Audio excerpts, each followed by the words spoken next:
Okay, today we discussed the last example in anomalous secondary growth, that is the anomalous secondary growth in radish or the raphanus. So all of you know the radish, it is in white color. The roots of this are the edible. So in raphanus, the primary structure of the root of the radish are in this way: the outer layer, which is epiblema, which is single layer. Then below the epiblema there is the hypodermis. So then this hypodermis, which is followed by the xylem and phloem. So in the radish there is the four xylem strands, which is in between there is the four phloem strands, and all these are present in the ground tissue. So this is the primary structures of the radish root. Then in this radish, after some time, they shows the anomalous secondary growth. So anomalous secondary growth, in that way, as you know, secondary growth, that means there is the formation of the cambium ring, in vascular cambium ring and cork cambium ring. So first of all, the vascular cambium ring that will be formed in between the xylem and phloem. So here these uh, fascicular cambium ring, first of all, this fascicular cambium rings that will be formed, and this ring covers the xylem at the inner sides and phloem at the outer sides. Then there is the, after some times, this shows the secondary xylem and secondary phloem. At that time, the activity of the cambium ring will be developed, and activity that, in the sense, they can develop the more xylem at the inner sides and less phloem at the outer sides. Simultaneously, this shows the anomalous secondary growth. Anomalous secondary growth, that means in the case of radish, there is the development of the accessory cambium. Accessory cambium मतलब एक से ज्यादा वहां पे cambium rings develop हो रही. तो this in the radish, the cambium ring that will be developed from the pericycle. So at the same time, at the inner sides वहाँ पे vascular cambium ring develop हो रही है. फिर जो पेरिसाइकिल रहती है, एंडोडर्मिस के नीचे जो लेयर रहती है वो पेरिसाइकिल रहती है. From pericycle also the accessory cambium that will be developed. So in this way, this number of cambium rings that will be developed, which is also called as the accessory cambiums. And these extra cambium, they also do the activity. Activity, that means they can add more xylem at the inner side and less phloem at the outer side. So after the secondary growth, in this way, you can see the accessory cambium that will be developed after the secondary phloem, and they can add the xylem at the inner sides and secondary phloem at the outer side. So this is the picture. In that you can see clearly about the different accessories cambium that can be developed, and they can add the more numbers of the xylems as well as less number of the phloem, and this says they can act as a storage tissues like the parenchyma cells, and in the sense different storage regions are made in the due to this activity of the anomalous or due to the activity of the vascular cambium. So the normally at the last, the for conclusion, at the beginning in the radish, the secondary growth is normal with the normal cambium ring. It produces the secondary xylem on inner sides, and it is in for short duration, because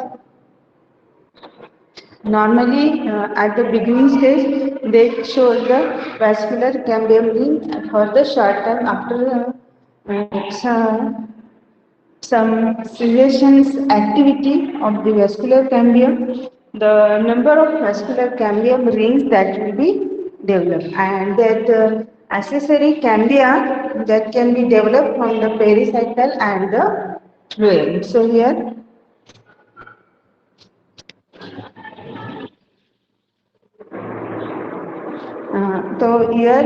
the accessory cambium that will be developed from the pericycle and also from the fluid that will be added at the vascular cambium.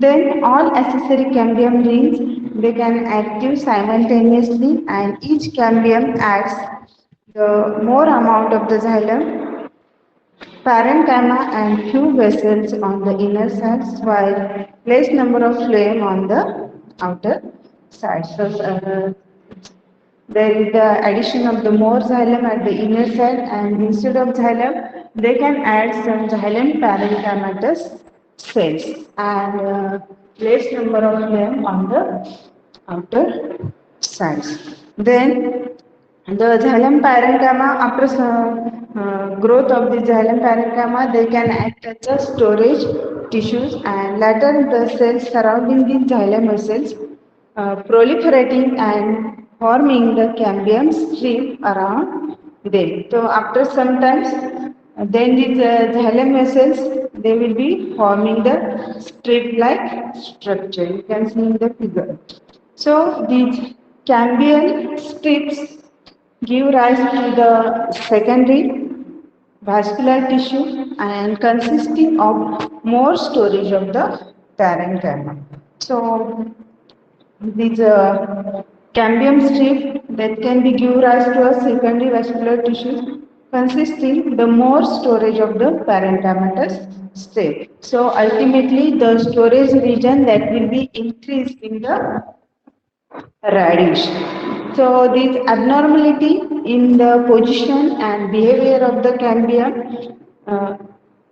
in this way the abnormal secondary growth is in adaptive type, because it is in response to the need of storage of the food material. Same like the beetroot. In beetroot, same here for storing or the storage for increasing the storage capacity, the anomalous secondary growth that will be helpful, because they can add the parenchymatous cells, and this parenchymatous cells help to storing the material in that cells. Here in case of the radish, this also is in adaptive type, because there is the increase that means it is in adaptive type, and it gives the storage of food material. Same like in beetroot as well as in radish root, anomalous secondary growth will be takes place. In the sense they can add the accessory cambium from the pericycle, and they can add more number of xylem vessels at the inner sides and less number of phloem at the outside sides, and after some time they can form the strip-like structure, and the xylem parenchymatous cells, they can work as a storage tissue, and the storage tissue that will be helpful for storing the food material in the roots. So all of you are got that point about anomalous secondary growth in wheat as well as in radish root.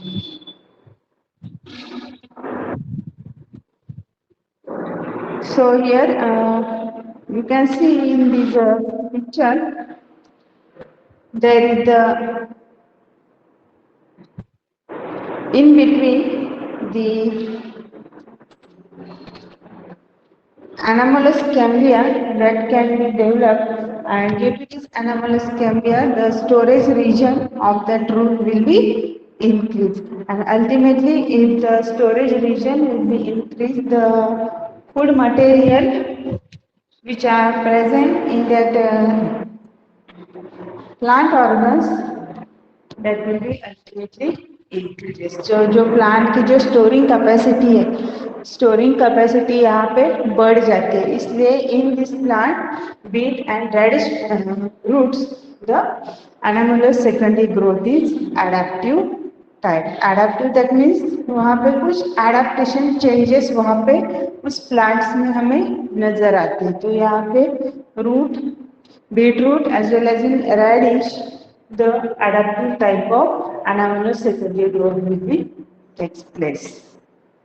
So here the first point, that is anamular secondary growth in stem as well as in roots, that will be finished. In that we have discussed the different 6 example. In that we have discussed about the 4 examples of these about the anomalous secondary growth in stem and 2 examples of roots. So which examples we have discussed in anomalous secondary growth of the stem? Tell me the name of the plant we have discussed in previous lectures. Open your mic and tell the answers. Which plant we have discussed in anomalous secondary growth regarding the stem?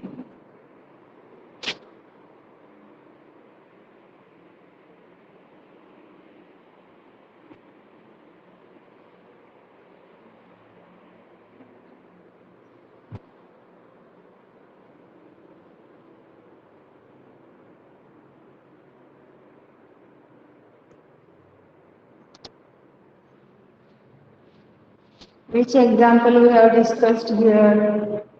Tell me the name of that plants. Bignonia. Bignonia, then Acaranthus. Acaranthus, right? और कौन से दो थे?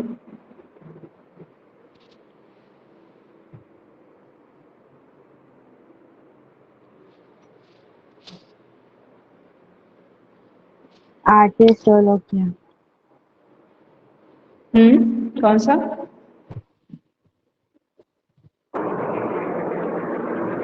Aristolochia. एरिस्टोलोकिया, right.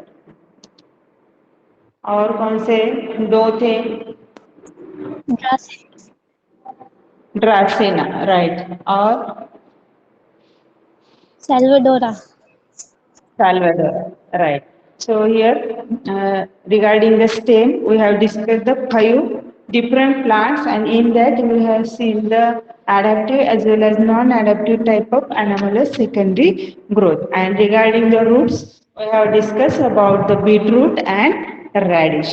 So in root, the दोनों भी examples adaptive types के हैं.